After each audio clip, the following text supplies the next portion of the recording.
ጳውሊ ልንገራችሁ ዛሬ የዋህ ጳውሊ እኔ እንደው ከጣዕመ ዜና ሶስት ነገር ሁሉ አባ ጳውሊ ሲባል ጳውሊ የዋህ ሲባል ሶስት ነገር ሁሉ ያስታውሱ። ይሄ ሰው የዋህ አቃላዊ ይለዋል፣ በረኛ ነው ማለትም ገበሬ ነው። ሚስቱ ከሱ በላይ ከሌላ ወንድ ጋር እና ይሄ ሰው እንዲያለው ወሬ ይሰማል። የዚህ ደግ ሰው ሚስቱ በጣም መልከ መልካም ናት፣ ግን አስቸጋሪ ናት። እየሰማ ዝም አስችለኝ እያለ ዝም አስችለኝ እያለ ዝም። አንድ ቀን እርሻ ውሎ በትከሻው በአንዱ መኮትኮቻ በአንዱ መቆጥቆጫ መጥረቢያ ማለት ነው ተሸክሞ ከቤቱ ሲገባ ከማንም ጋር አይደለም ከገዛ ባሪያው ከአገልጋዩ ጋር ራቁቷን ተኝታ ዝሙት ላይ ያገኛት እገዛ አልጋው ላይ። በነገራችን ላይ በመጥረቢያ አናቷን ቢላት አያስፈርድም።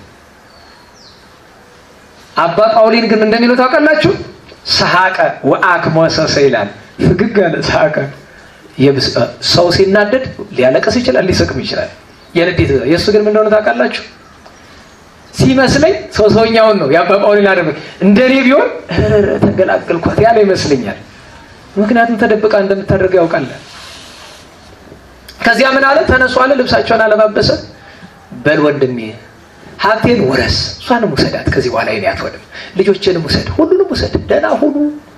ያችን የለበሳት እንደለበሰ እግዚአብሔር ወይ ምራኝ እያለ ገዳም ሄደ፣ በረሃ ገባ። የአባ እንጦንስ ደቀ መዝሙር አባ ጳውሊ እንዲህ ያደረገ የሌላ ሰው ታሪክ ሰምቼ አላውቅም። እኔ ጨርሰው ከአባ ጳውሊ በቀር እንዲህ ያለ ሰምቼ አላውቅም። አንድ ሁለተኛ አባ ጳውሊ ሄዶ ከአባ እንጦንስ ጋር በገድል በሚኖርበት ጊዜ አንድ ቀን አንዲት የታመመች ሰይጣን ያደረባት ሰው አመጡ።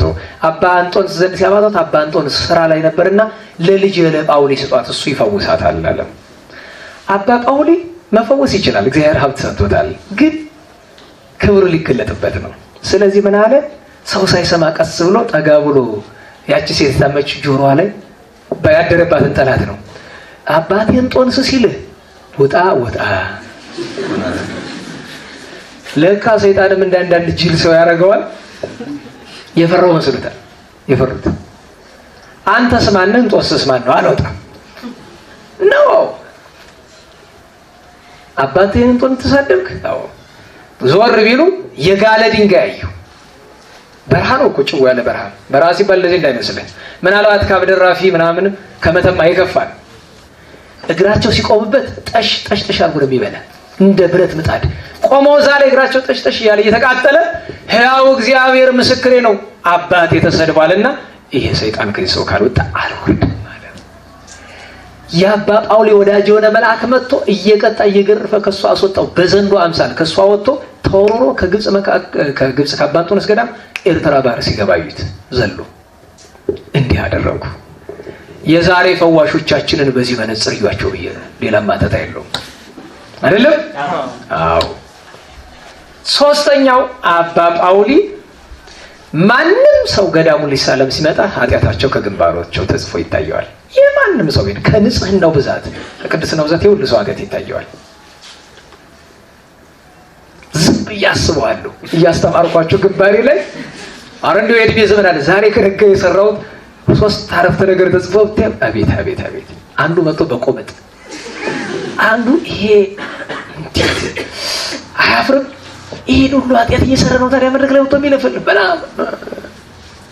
ግን እግዚአብሔር ቸር ነው፣ ከባት ያበሳል። ነውራችንን ሸፍኖ እኮ ነው ቁመን የምንሄድ። አባ ጳውሊ ምን እንደሚያደርግ ታውቃላችሁ? ማልቀስ እና የመጡት እንግዶች አባ ምን ሆነ ነው? ደህና ስለ ኃጢአቴ ነው ማለቅስ። የሚያየው ኃጢአት የራሱ እንጂ የነሱ አይመስለው። ማልቀስ ለቅሶው ግን በከንቱ እንዳይመስላችሁ። የእግዚአብሔር መልአክ መጥቶ ይቅር ብሏቸዋል እግዚአብሔር ብሎ ከግንባራቸው ተፍቆ ካላሳየው አያቆምም ለቅሶውን። እንዲህ ነበሩ አባቶቻችን። እግዚአብሔር በረከቱን ያሳደረብን።